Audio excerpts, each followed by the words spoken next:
नमस्कार, मैं हूं रविंद्र जैन और आप देखना शुरू कर चुके हैं सबकी खबर। आज मैं अपने दर्शकों से प्रार्थना कर रहा हूं कि मेरे इस कार्यक्रम को पूरा देखिए, क्योंकि आज की जो मैं खबर लेकर आया हूं वो खबर आपकी आंखें खोलेगी कि क्या वास्तव में मध्य प्रदेश में सिर्फ भ्रष्टाचार, अनाचार, अत्याचार ही चल रहा है या सरकार कुछ कर भी रही है। यदि आप मध्य प्रदेश के समाचार पत्रों को उठाएंगे तो आप हिल जाएंगे कि मध्य प्रदेश में हो क्या रहा है, मध्य प्रदेश में चल क्या रहा है। अखबारों के पहले पेज की सुर्खियों को आप देखेंगे तो मध्य प्रदेश में सिवाय भ्रष्टाचार, माफियागिरी, महिलाओं पर अत्याचार, दुष्कर्म की घटनाएं और दुष्कर्म के बाद महिलाओं पर को जो पीड़ा भोगनी पड़ रही है, इन कहानियों के अलावा आपको कुछ नहीं मिलेगा। ऐसा लगता है कि मध्य प्रदेश सरकार कुछ नहीं कर रही है, मध्य प्रदेश में कोई विकास नहीं हो रहा है, मध्य प्रदेश में कोई अच्छा काम हो ही नहीं रहा है। मध्य प्रदेश में एक और विभाग हुआ करता था जनसंपर्क नाम का, अब मुझे पता नहीं है या नहीं। जनसंपर्क विभाग हमेशा इस तरह की खबरों को लेकर सजग रहता था, सरकार को बताता था, मीडिया में जाकर बताता था कि नहीं, सरकार केवल ये घटना ही नहीं हो रही, सरकार कुछ काम भी कर रही है। लेकिन ऐसा लगता है कि जनसंपर्क विभाग गहरी नींद में सो रहा है और उसे इन खबरों से कोई लेना देना नहीं है। सरकार के खिलाफ खबरें छप रही है तो अब छपने दीजिए।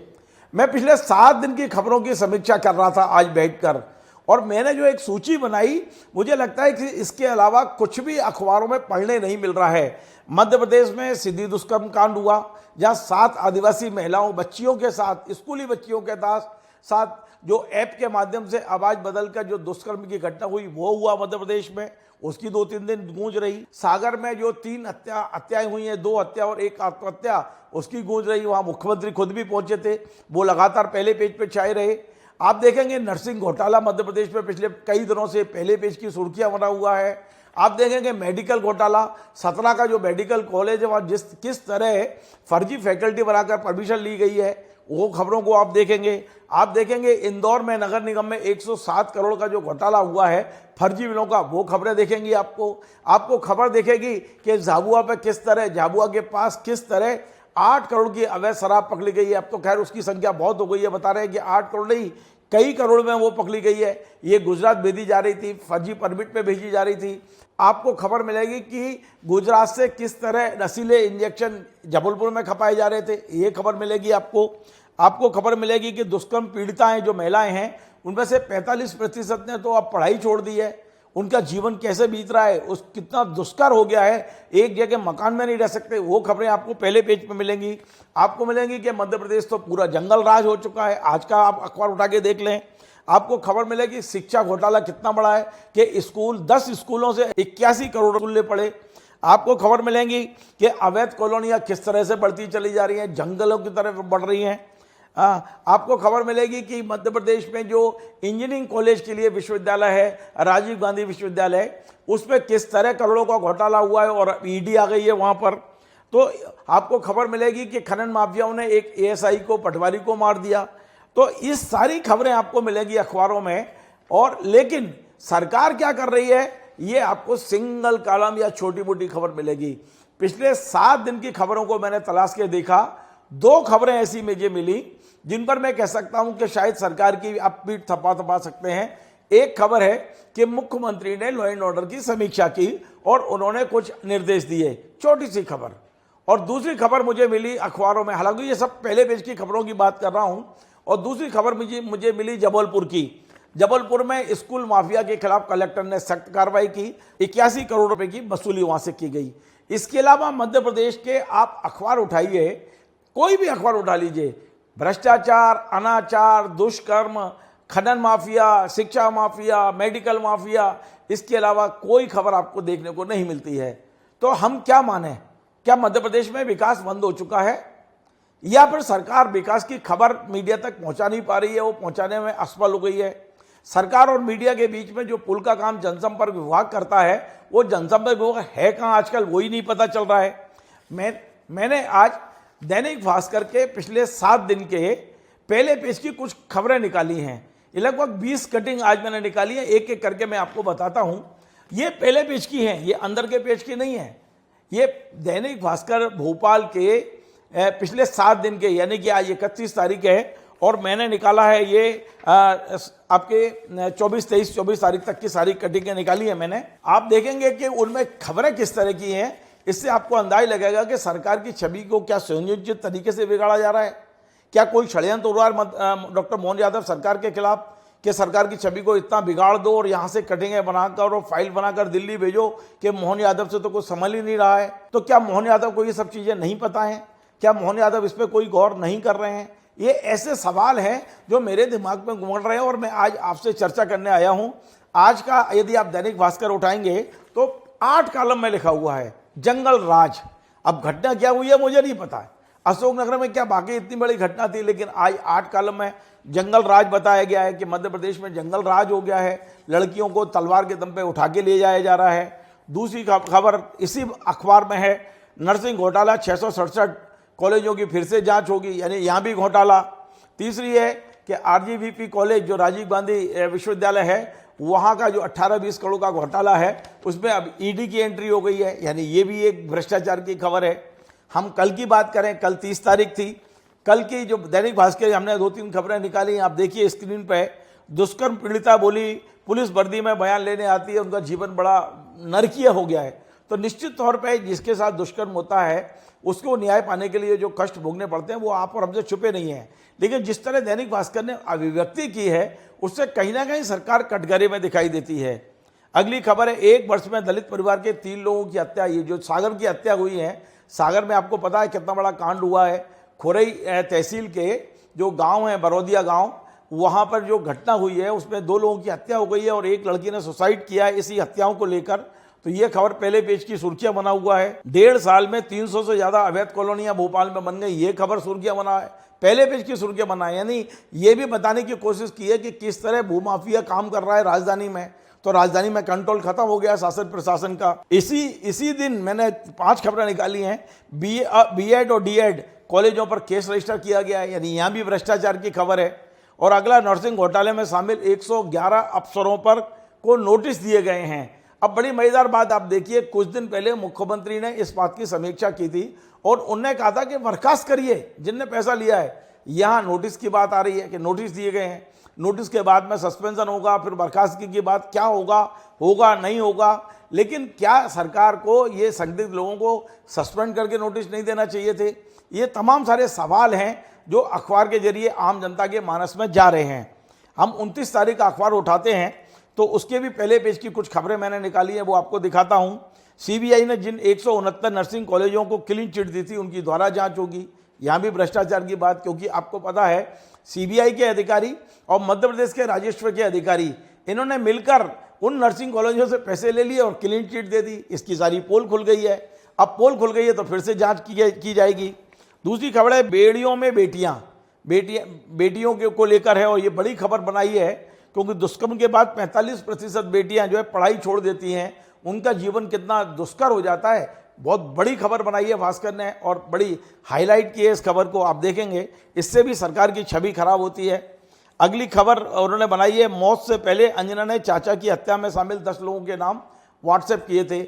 ये सागर की घटना है। सागर में बरौदिया नौनागिर गांव में जो घटना हुई है, उस घटना में जिस पीड़िता ने आत्महत्या की है, आत्महत्या से पहले उसने अपने चाचा की हत्या को लेकर 10 आरोपियों के नाम व्हाट्सएप किए थे, लेकिन पुलिस ने केवल 2 के खिलाफ एफआईआर की है। ये सरकार की छवि बिगाड़ने वाली खबर है। और आप देखिए किस तरह से सारी, और ये सब पहले पेज पे खबरें छप रही हैं। अब 28 तारीख का अखबार उठा लीजिए आप। चोरी के मोबाइल से किए छात्राओं को कॉल, मैजिक वॉइस के ऐप पर लगेगी रोक। ये वो सिद्धि कांड जो हुआ है जिसमें 7 बच्चियों के साथ में 7 आदिवासी बच्चियों के साथ रेप हुआ है। हालांकि वो एसआईटी जांच कर रही है इस मामले की, लेकिन पहले पेज पर छापकर हम ये मैसेज दे रहे हैं या ये मैसेज जा रहा है सरकार के खिलाफ कि मध्य प्रदेश में सिवाय भ्रष्टाचार, सिवाय अत्याचार, सिवाय दुष्कर्म के कुछ हो नहीं रहा है। कोई विकास की खबरें नहीं दिख रही हैं। 7 दिन से मध्य प्रदेश में कोई यदि विकास हुआ हो तो दिखती। अब पता नहीं है मुझे कि हुआ है कि नहीं हुआ, लेकिन जिस तरह की खबरें आ रही हैं उससे तो यही लग रहा है। अगली खबर 28 तारीख की, 11 स्कूलों की पड़ी फीस के 81 करोड़ रुपए वसूले और 6 प्रिंसिपल सहित 20 लोग गिरफ्तार, ये खबर बहुत अच्छी है। ये मेरे ख्याल है कलेक्टर जबलपुर की शाबाशी वाली खबर है। कलेक्टर जबलपुर को इसके लिए शाबाशी दी जाना चाहिए कि उन्होंने जिस तरह सख्त कार्रवाई की है।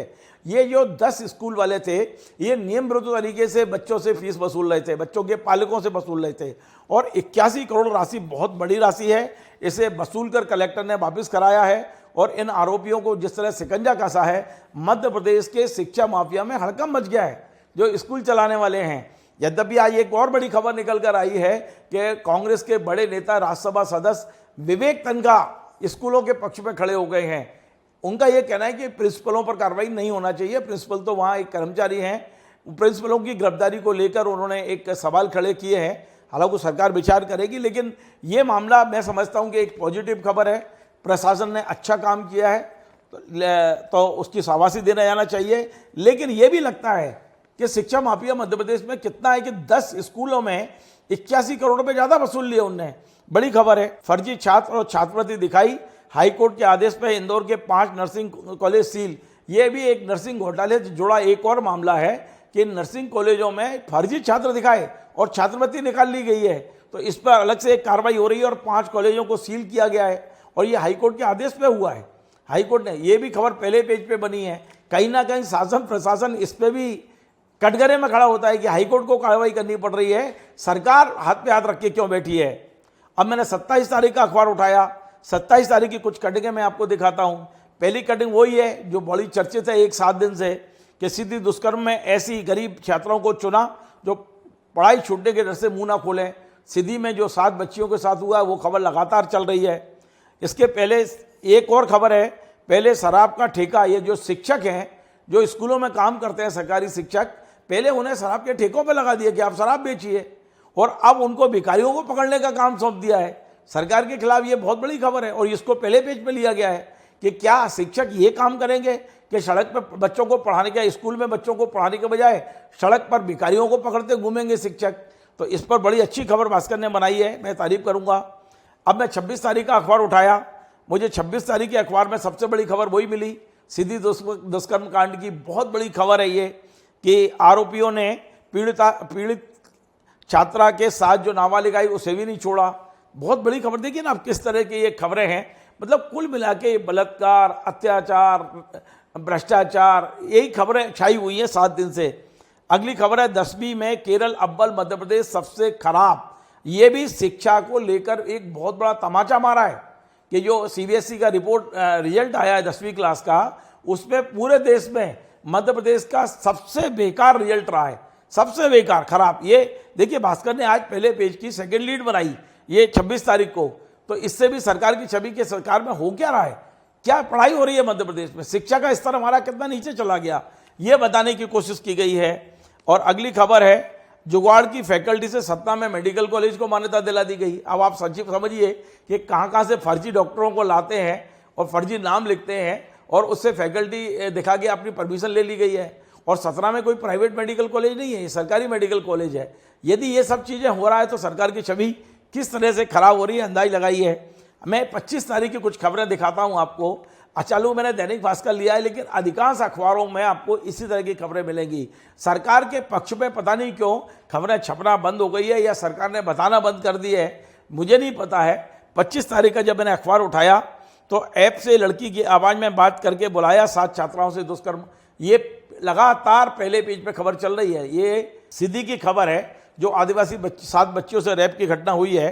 दूसरी है एक बड़ी स्पेशल खबर बनाई दैनिक भास्कर ने बुरहानपुर को लेकर, और बड़ा वाकई में चौंक गया इस खबर को पढ़ के। नल कपट, नलकों के साथ जो कपट हुआ है, इनने कागजों में नल दिखा दिए कि हमारा जो नल जल योजना चल रही है कागजों में 100% बुरहानपुर में दिखा के और राष्ट्रपति अवार्ड ले लिया। लेकिन आज जब फील्ड में जाके रिपोर्टर ने देखा कि वहाँ तो हेडपंपों से काम चल रहा है, कुओं से काम चल रहा है, वहाँ पानी है ही नहीं। तो किस कदर ये सरकार के साथ सरकार का मशीनरी किस तरह धोखेधड़ी कर रही है कि राष्ट्रपति से अवार्ड भी फर्जी ले लिया उनने। और एक और खबर बड़ी महत्वपूर्ण है जो मैंने आपको बताया, 25 तारीख की खबर है, बड़ी महत्वपूर्ण है। और वो खबर ये है कि अफसरों के खिलाफ गुमनाम शिकायतें आएंगी, उनको फाइल कर दिया जाएगा, उस पर कार्रवाई नहीं होगी। भाई क्यों नहीं होगी? मान लीजिए कोई व्यक्ति अपने नाम से शिकायत नहीं करना चाहता और उस पर भ्रष्टाचार की जानकारियां हैं, तो आप शिकायत करिए, जांच करिए, नहीं हो तो आप फाइल कर दीजिए। लेकिन बगैर जांच के हो जाएगी, गुमनाम शिकायत यदि आएगी तो बगैर जांच के ही उसको फाइल कर दिया जाएगा। ये खबर भी सरकार के खिलाफ है। सरकार को सोचना चाहिए इस तरह की चीज़ों पर निर्णय लेने से पहले। एक और खबर इसमें है, नर्सिंग घोटाले की जांच में लेन देन करने वाले बर्खास्त होंगे। ये सीएम ने समीक्षा की थी, उस समय निर्देश दिए थे। लेकिन आज देख लीजिए 25 तारीख से आज 7 दिन पूरे हो गए हैं। मध्य प्रदेश में केवल एक सब इंस्पेक्टर जो सीबीआई में गया था डेपुटेशन पे, उसकी बर्खास्तगी के अलावा मध्य प्रदेश में कुछ नहीं हुआ। रेवेन्यू के तमाम सारे लोगों को नोटिस दिए गए हैं, लेकिन किसी की बर्खास्तगी तो छोड़िए, सस्पेंशन तक नहीं हुआ है अभी तक। तो मुख्यमंत्री के निर्देशों का और बैठक का और समीक्षा का फायदा क्या, कि यदि ये लोग कार्रवाई करने को तैयार नहीं हैं। और एक और जो मैंने पहले उल्लेख किया था कि मध्य प्रदेश में अवैध खनन जोरों पर चल रहा है। पटवारी एएसआई की हत्या के बाद अब सरकार ने निर्णय लिया है कि अब पुलिस सीधी कार्रवाई नहीं करेगी। वो निर्णय इसलिए लेना पड़ा है कि सीधा हमला होता है तो तमाम सारे विभाग तैयारी के साथ कार्रवाई करें, तो ये तो अच्छा निर्णय है। लेकिन जब ये खबर छपती है तो निश्चित तौर पर पब्लिक को लगता है कि मध्य प्रदेश में हो क्या रहा है। मध्य प्रदेश में खनिज भी अवैध चल रहा है, सारी चीज़ें। तो मध्य प्रदेश आज ये खबर बनाने का उद्देश्य मेरा सिर्फ इतना है कि मध्य प्रदेश के अखबार इस समय डॉक्टर मोहन यादव के सरकार की धज्जियां उड़ाने में लगे हैं, उनके खिलाफ खबरें छापने में लगे हैं। लेकिन कोई एक सरकार की एजेंसियां हैं, हमें मतलब ठोस जानकारियां नहीं है, लेकिन इतना पता है कि तमाम सारी एजेंसियां जनसंपर्क के लिए काम कर रही हैं। तो वो एजेंसियां कर क्या रही हैं? क्या केवल पैसा ले रही हैं? क्या कमीशन बांट रही हैं? हालांकि मेरे पास बहुत सारे सबूत हैं कि जनसंपर्क विभाग के अधिकारियों ने किस तरह माल कूटा है, समय आने पे मैं वो भी बताऊंगा। लेकिन सवाल यह है कि जो विभाग इसी काम के लिए बना है, जो सरकार के अच्छे कार्यों के प्रचार प्रसार के लिए बना है, सरकार के खिलाफ जो नेगेटिव खबरें छपती हैं उसे लेकर वो सरकार को जगाने का काम करते हैं, संबंधित अधिकारियों को बताते हैं कि आपके विभाग के खिलाफ खबर छप रही है, तो वो उसके बाद में उसको सुधार के और अपनी गलती जो भी होती है उसको अखबारों में लेके आते हैं कि भाई ये किस तरह से हुआ और क्यों हुआ है, सारा कारण बताया जाता है। लेकिन इस समय खबरें छप रही हैं तो छपने दीजिए। और मुझे पता नहीं क्यों ये लगता है कि हो सकता है ये सुनियोजित षड्यंत्र हो डॉक्टर मोहन यादव के खिलाफ, क्योंकि जिस तरह कटिंगें मैंने आज निकाली, एक अखबार की केवल 7 दिन की कटिंगें निकाली हैं, लेकिन आप 15 दिन के सारे अखबारों की कटिंग निकाल कर दिल्ली में भारतीय जनता पार्टी मुख्यालय को भेज दें, प्रधानमंत्री कार्यालय भेज दें, गृह मंत्री भेज दें, तो एक संदेश आएगा कि डॉक्टर मोहन यादव तो कुछ कर ही नहीं रहे, उनकी सरकार में अनाचार, भ्रष्टाचार और माफियागिरी के अलावा कुछ हो ही नहीं रहा है। लेकिन मैं ऐसा व्यक्तिगत तौर पे नहीं मानता हूं। सरकार हमेशा विकास करने वाली प्रक्रिया रहती है, लेकिन उसकी जानकारियां मीडिया तक नहीं भेजी जा रही हैं, ना आ रही हैं, ना छप रही हैं। तो निश्चित तौर पर आज मेरा ये प्रोग्राम बनाने का उद्देश्य यही है कि आखिर क्या वाकई मध्य प्रदेश में इन घटनाओं के अलावा कुछ नहीं हो रहा है? क्या मध्य प्रदेश सरकार इनको रोकने में असफल हो गई है? क्या मध्य प्रदेश के मुख्य सचिव और मध्य प्रदेश के डीजीपी हाथ पर हाथ धरे बैठे हुए हैं? क्या मध्य प्रदेश की ब्यूरोक्रेसी जिन्हें करोड़ों रुपए तनख्वाह मिलती है वो इन सब चीज़ों को नहीं देख रही है? क्या उन्होंने अपने आंखों पे पट्टी बांध ली है? मध्य प्रदेश की छवि खराब हो रही है पूरी दुनिया में, लेकिन इसकी चिंता किसी को नहीं है। क्या भारतीय जनता पार्टी में बैठे हुए तमाम पदाधिकारियों ने भी मुंह मोड़ लिया इन सब चीज़ों से? ये सारी चीज़ें आपको बताने का उद्देश्य था। ये खबर यदि आपको पसंद आए तो आप इसे शेयर करें, लाइक करें, कमेंट करें, और आपसे बार बार निवेदन है हमारे इस चैनल को सब्सक्राइब अवश्य करें। धन्यवाद।